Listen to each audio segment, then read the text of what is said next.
My name is Joe Wasserman. Welcome to a new series on West Hartford Public Access called Protecting Our Environment in Connecticut. We welcome Martha Klein from the Sierra Club. Martha Klein is a registered public health nurse and a volunteer with Sierra Club Connecticut. Since 2013, Martha has been a leader in the Sierra Club Connecticut chapter and an early fighter against the fracked gas expansion plan in our state. As the chapter's Beyond Gas campaign lead organizer, Martha organizes with frontline communities, environmental justice organizations, and concerned residents to oppose this fracked gas infrastructure. She advocates for just and rapid transition to a renewable energy economy. When not fighting pipelines, Martha teaches skiing, cares for forests, and watches wildlife whenever possible. May I add that opposing fracked gas infrastructure is critical in protecting our planet and state in the face of accelerating climate chaos and in the face of the urgent need to protect sources of clean water. The methane that leaks from the fracked gas pipelines is a powerful greenhouse gas and a pollutant. Martha has been a very dedicated leader in the struggle to prevent expansion of this dangerous fracked gas infrastructure. Martha, thank you for joining us and for your work to protect the planet and our state. First, Martha, tell us about the work you do. So organizing really encompasses a lot of different activities. So what I'm doing along with others at Sierra Club Connecticut, as well as numerous other organizations, is meeting with the community on the front lines, so people who are impacted by this, both the proposed and the actual methane expansion or natural gas expansion that's been going on. So we're helping to organize with frontline communities where people are the most impacted by these, health-destroying pipelines and other infrastructure. We do education of politicians, of the public, and of the media. So we're traveling the state, giving educational forums. We've got one at UConn today. We meet with our legislators, with the particularly trying to meet with legislators in the various impacted communities that have the most polluting energy infrastructure, which is all over our state. And we are trying to educate media, which is a part of the problem of the false narrative, which we'll talk about. Why don't people understand what natural gas is? And it's not just that industry, tells us it's wonderful, but the media has really not kept up with the science, and that can be kind of typical of mainstream media. And so the message about what's happening with energy infrastructure and how much more terrible it's becoming at a time when we really need to rapidly go in a different direction, and as we already have, but only to a small extent. We also organize. We do things in the political system, and in the regulatory system. So when there are permits filed, both at the state level, state agencies such as DEEP, Department of Energy and Environmental Protection, as well as on the federal level, where energy projects get proposed to be approved by the federal agency, FERC, Federal Energy Regulatory Commission, we participate in those processes, and we file testimony, we attend hearings, we try to amplify the message from the frontline communities, try to help people get to those meetings and submit testimony. And on and on and on, submitting op-eds, doing bird dogging, so where we show up at events where the governor or other influential leaders are present to try to keep our message in the public light and in the media. And a bunch of other stuff, but those I think would be the main activities. Yes, I think it's that grassroots Yep. work that you're doing that's so critical. Tell us about the work of the Sierra Club itself in Connecticut. So the Sierra Club Connecticut chapter does have other conservation campaigns in addition to the stopping or delaying the frack gas expansion. We have a Save Remington Woods campaign to protect a 400-acre forest in Bridgeport. Bridgeport is a city with an inadequate amount of green space, and there's a 400-acre park owned by Dow, DuPont, which they now call Cortiva. But that's an important project for us to try to work on keeping that land as open space for the good of that community. And then we also have political and legislative activities. So Sierra Club Connecticut is lobbying during the legislative session, like now, on bills that are important to help convert our economy theoretically away from the massive expansion of frack gas and more onto the renewables, which we've done a little bit of. And then also, I mean, the motto of Sierra Club is protect, enjoy. I'm forgetting our three-name motto, but we also try to encourage people to get out and go on outings and be in the outdoors, get an appreciation of nature, educate young people and bring them out into nature.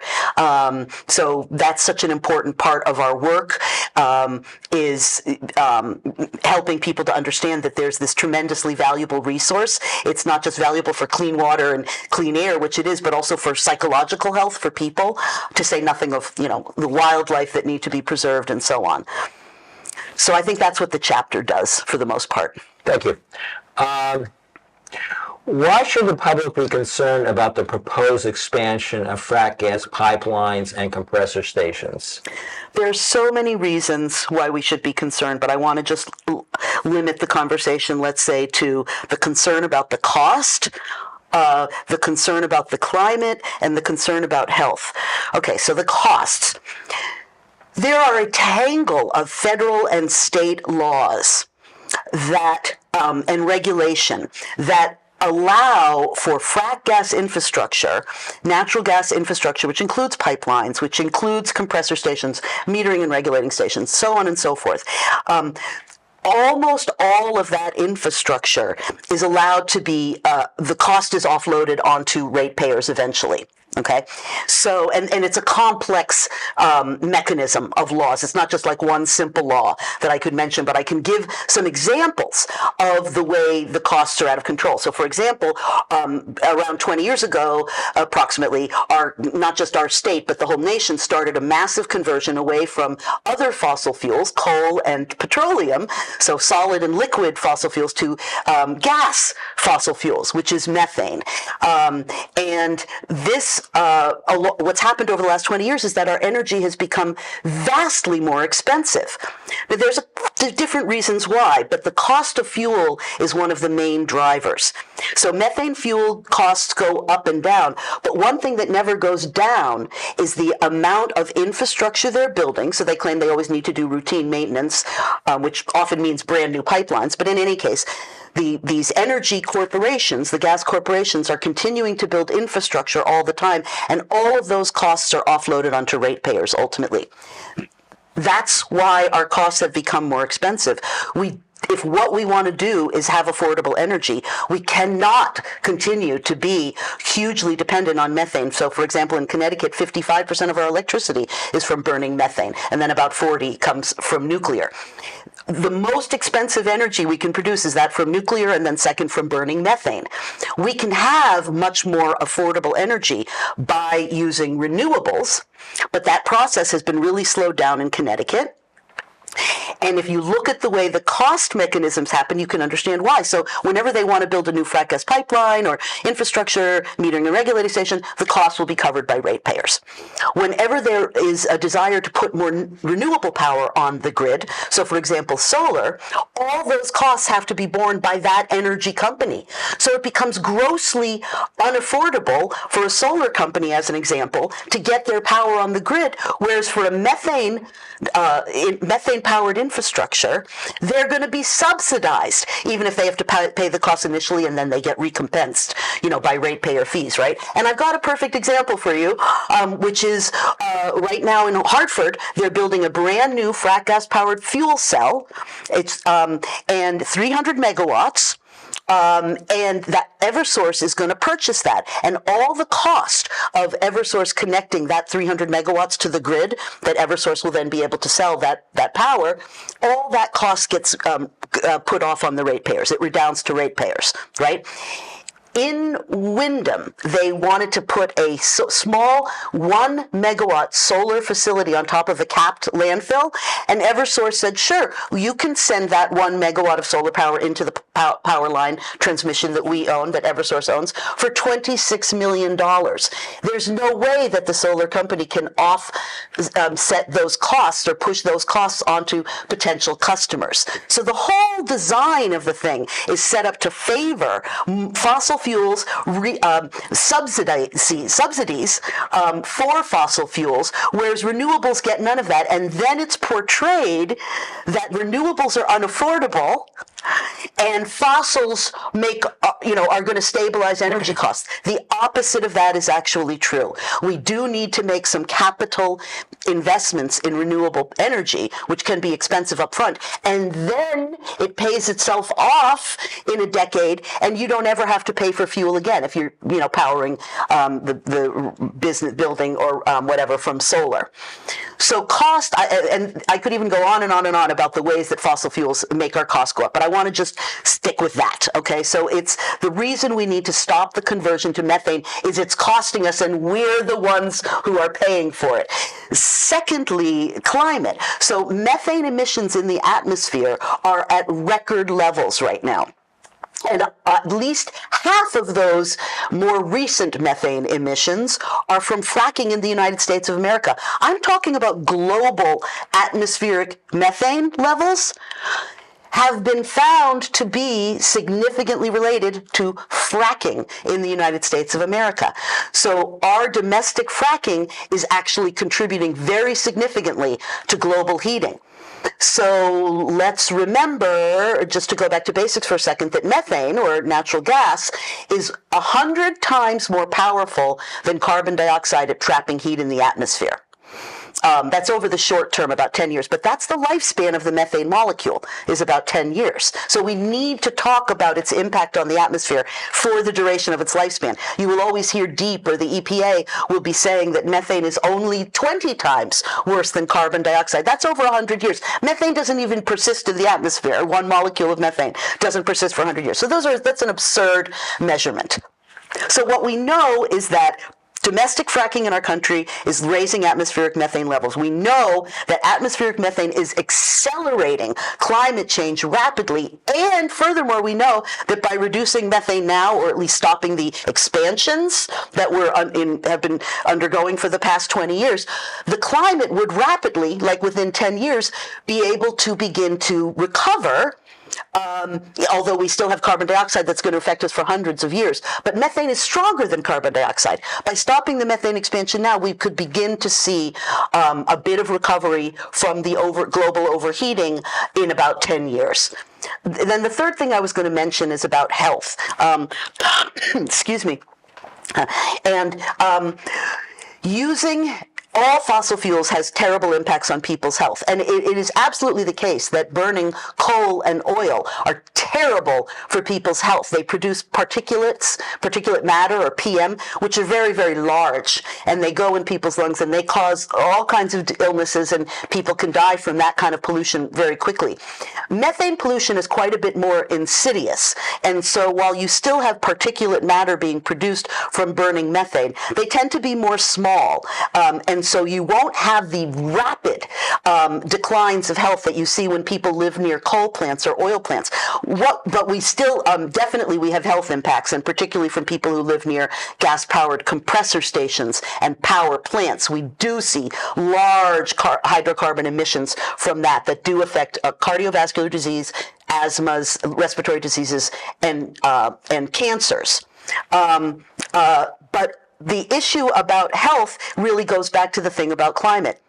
The population of people that suffer the most from climate change are low-income people of color. And that's true in the global south, and that's also true in the United States. Accelerating climate change rapidly, as we are now doing with our methane expansion, has by far the worst impacts on the same population that we believed we would be protecting by stopping burning or burning less oil and coal and switching full scale to burning methane. We imagined that we would be helping people's health. That has not turned out to be true. We're harming vulnerable communities in a slightly different way. So we're making them much more vulnerable to climate change. And if anybody thinks that's a future problem, remember that last summer people died of drownings from floods in our state, including a police officer in Naugatuck or Oxford. We've already reached 1.5 degrees Celsius of overheating, which is impacting our state tremendously. Maple sugaring industry, skiing industry, agriculture, et cetera, et cetera. We've seen much more extreme storms, and our state has already paid millions of dollars in costs from extreme storms. So it's finance, climate, and health are the top three reasons why this is a terrible, terrible idea. And I didn't even get into explosions. Yes, okay, thank you. Tell us about the delay in offshore wind power and the urgent need to move forward with renewable energy. You sort of touched on that. Maybe go into that a little bit more. So this is where politics and energy overlap, or really they're almost one, because all the decisions that are made around energy are really often political decisions. And the agencies that I mentioned are appointed in the states by governors, or the federal level by the Senate and the president. So Governor Lamont made a political decision to bail out of some large offshore wind projects that Connecticut had entered into. And that was because of political pressure. He withdrew. He bailed out. Just remember that Rhode Island, New York, and Mass all do have offshore wind projects either underway or one of them has been completed. Yeah. So we were kind of unique in doing that. And again, it's the politics. He was being pressured, and probably for the most part by Eversource and UI, the same monopolistic corporations in our state who have taken our Public Utilities Regulatory Agency to court. They're tried to sue them. Eversource and UI are gas and electric monopolies that seek to suppress dissent. And I have various examples of that, of ways that Eversource sends cease and desist letters when they're trying to suppress dissent. So I believe that Governor Lamont felt really pressured that he couldn't go forward with the offshore wind because of our state-based energy monopoly that is so methane dominated, even to a greater extent than some of our other New England states. Just as an example, Massachusetts gets 25% of their electricity from solar, and we get about 1%. So I think that was purely a political decision, and that probably made the lobbyists at Eversource and UI happier, his corporate friends there.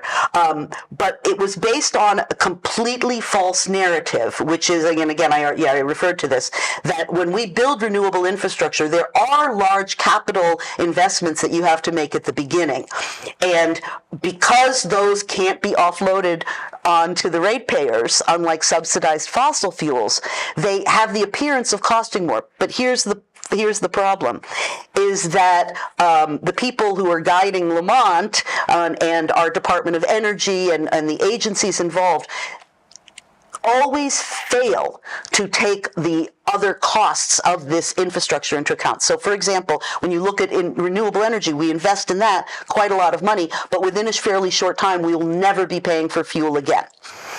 Compared to fossil fuel infrastructure, which costs the companies very, very, very little money, and then they will offload all that onto ratepayers. So the costs appear small, but they never factor in the future air pollution, the future morbidity and mortality of the humans it's costing our state, the climate disasters that we then have to pay for. All of those costs are pushed away. You can call it social costs, but it's beyond just the social impacts. It is the impacts on the environment, as well as on things like jobs. Everything.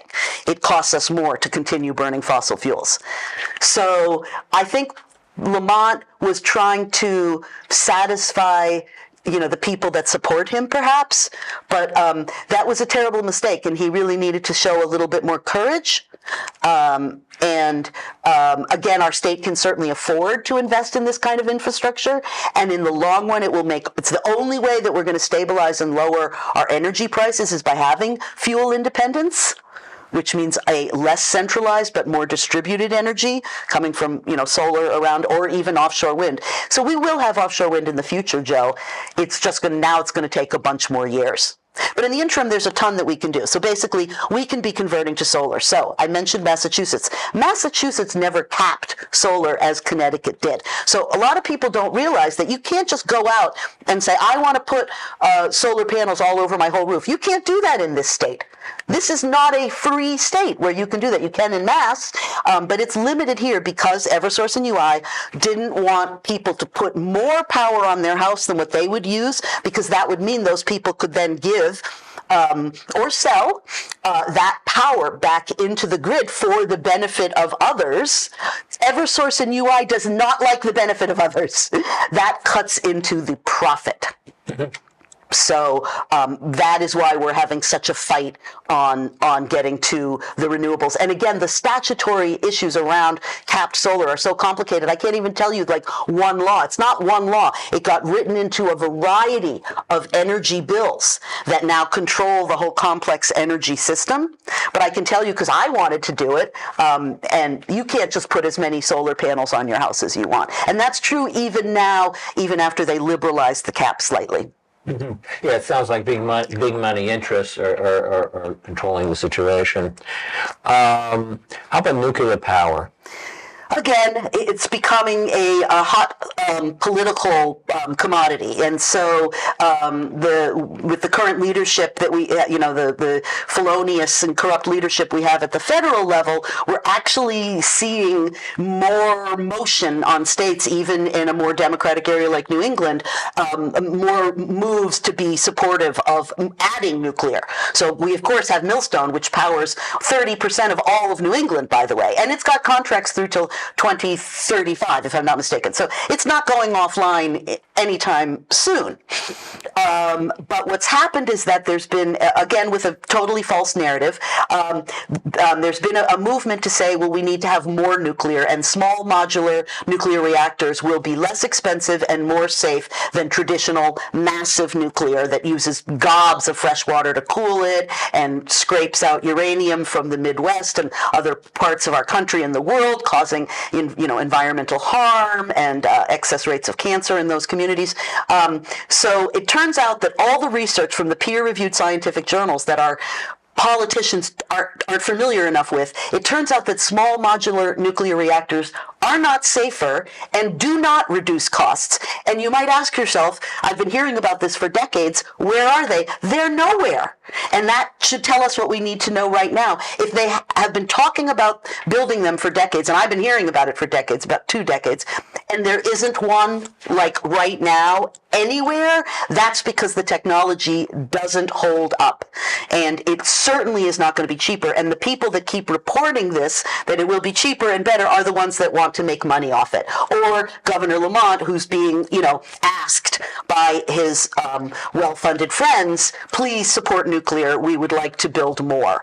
And it's a lie. I mean, I say false narrative, but it's really completely a lie. And these are very, very intelligent people. I don't think that the majority of people like Governor Lamont or people working in the industry or a lot of our politicians actually believe that methane is safe and good, or that nuclear, is going to get us to the safe, greener future.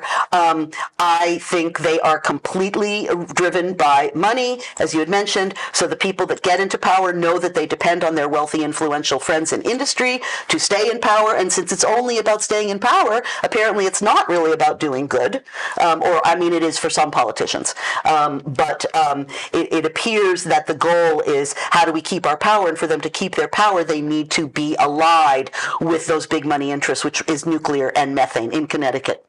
I would also add the other issue with nuclear power is that nobody knows what to do with the radioactive waste that will be here for generations, that needs to be transported. We know that our transportation system has flaws and needs to be put in somebody's backyard. Who wants it in their backyard? Yeah, generations beyond. It's like way Yeah. beyond anyone's Yeah. lifetime and future lifetimes. It's forever that Yeah. it will be radioactive and leaking. And Yeah. the fact is, there is no such thing as sealing. We've learned this from pipelines, gas pipelines. Everything leaks eventually. And so this is so nuclear is non-environmental, and none of the environmental groups are pro-nuclear. By the way, certainly Sierra Club is not. We're anti-nuclear weapons, but we're also anti-nuclear power. And I know there's been a lot of talk about bringing nukes back, but it's the same as the methane story. It's completely false, and it's the way that certain industries have made outlandish profits for generations, and they can't imagine any other way. They just can't even imagine, even to the point of allowing a little bit of clean energy to come on, like that 1 megawatt in Wyndham. They're going to block it with all their might. How can people get involved?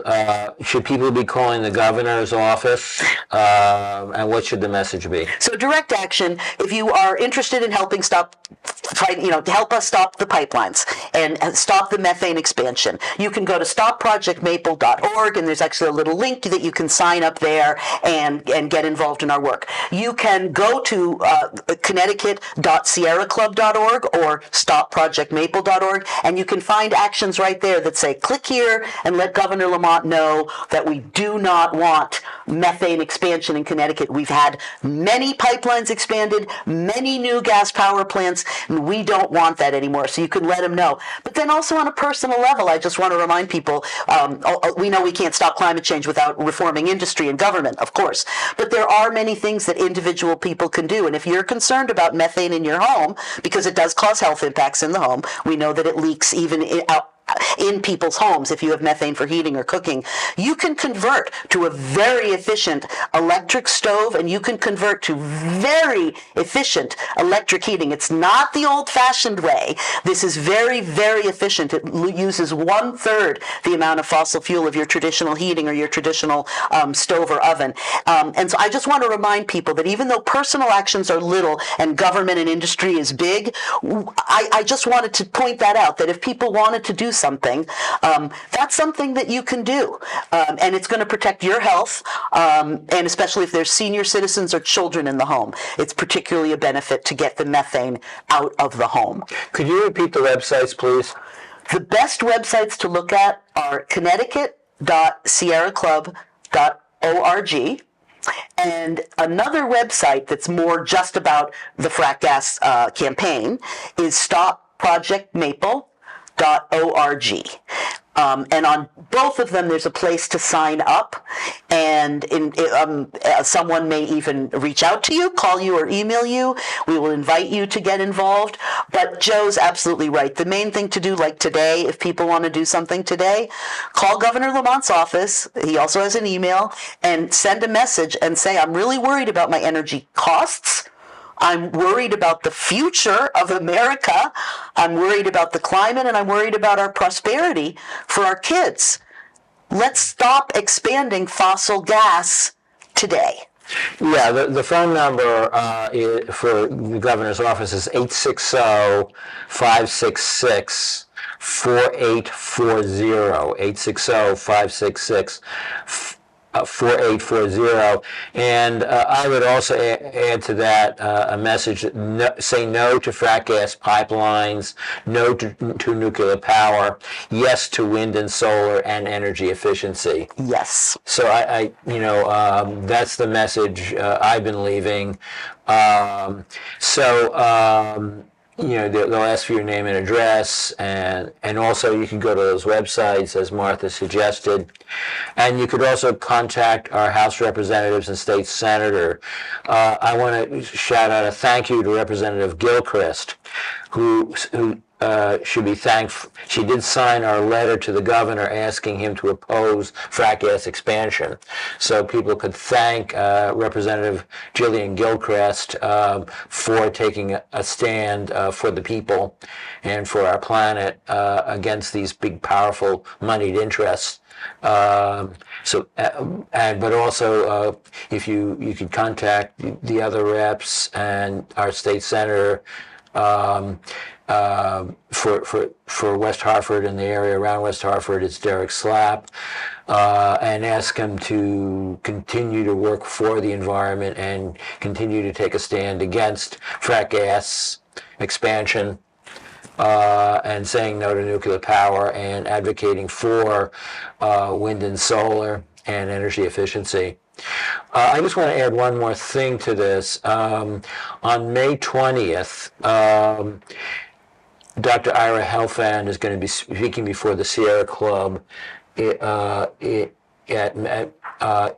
in West Hartford at Macaulay at 7:30. You could, if you need more information, you could reach me at joewass64@yahoo.com. And that'll be 7:30 p.m.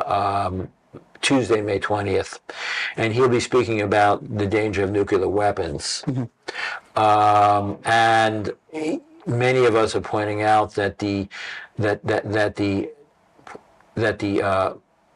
fossil fuel pollution complex and the military buildup and the buildup of nuclear weapons is tied together, and both of them are a threat to human civilization as we know it, and that we have to work on both fronts.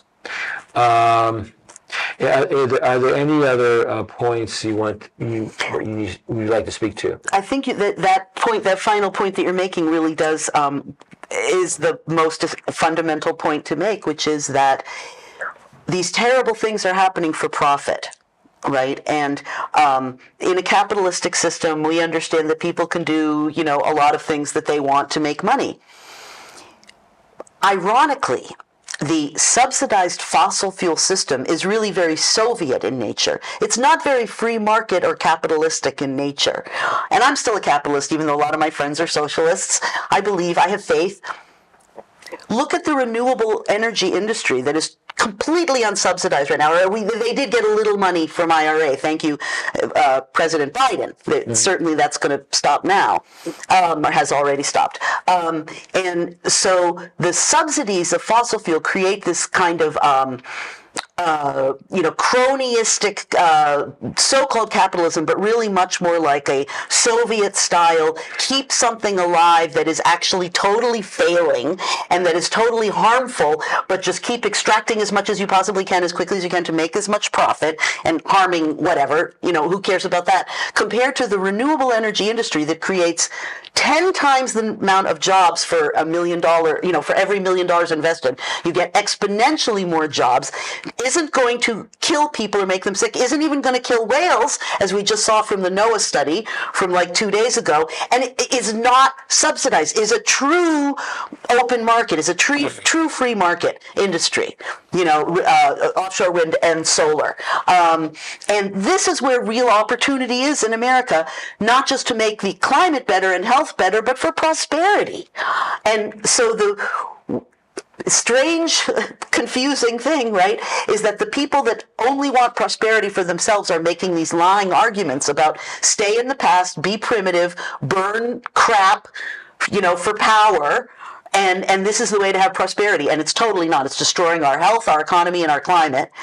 And then the way to actually have a free market, jobs, prosperity, and a better future it's completely antagonistic to a lot of the corporate business interests. So I feel like the false narrative there is so profound that we just have to start going out there and talking about the fact that expanding fossil fuels is climate denial. Expanding fossil fuels is racist. It is wrong and dumb at a time when we're in a climate crisis, and it's driven by greed, but it's completely absurd, and they're arguing for the opposite of what is reality. And yes, money, motivated by profit. So we have to just change the narrative, start talking about what is. Natural gas is methane. Natural gas is a marketing term. Don't ever talk about natural gas, people. It's methane. And when you talk about it for what it is, that actually does have an impact when people understand what we're actually talking about here. Yeah, and again, the point has to be made that methane is a very powerful greenhouse gas and a dangerous pollutant. And explosive. And And we didn't even talk about the risk of explosions. You know, there's a zero tolerance for petroleum leaks. So oil in the United States of America can't leak. There are laws around that. You can't leak.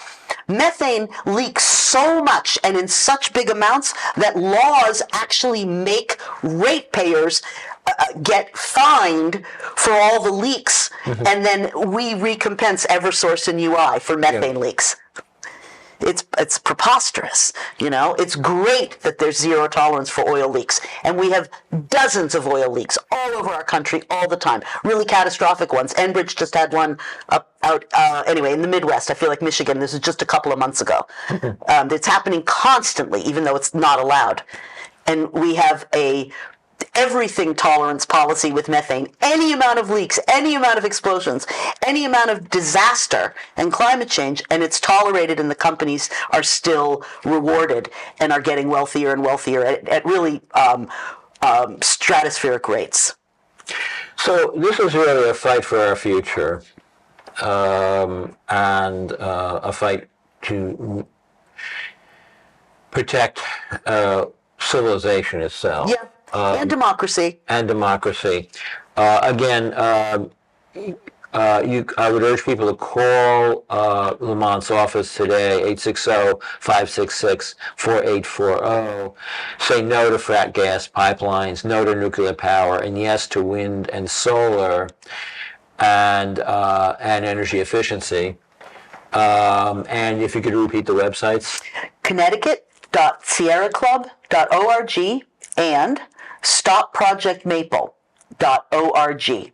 And I look forward to hearing from anybody that wants to get involved, or if you just want to learn more, or if people want a presentation in their town, we do that, and we have a PowerPoint and fact sheets, and we're happy to educate anybody at any time. Schools, universities, senior education places. We've spoken at Macaulay, so yeah, we're happy to do anything that will help people drill down a little bit more onto this issue. So, okay, thank you, Martha, for joining us and for your energy and vitality and leadership. And thank you for the. I would like also thank our viewers for hearing out what Martha and myself have to say about this critical issue facing Connecticut and facing our world. Thank you. Bye bye.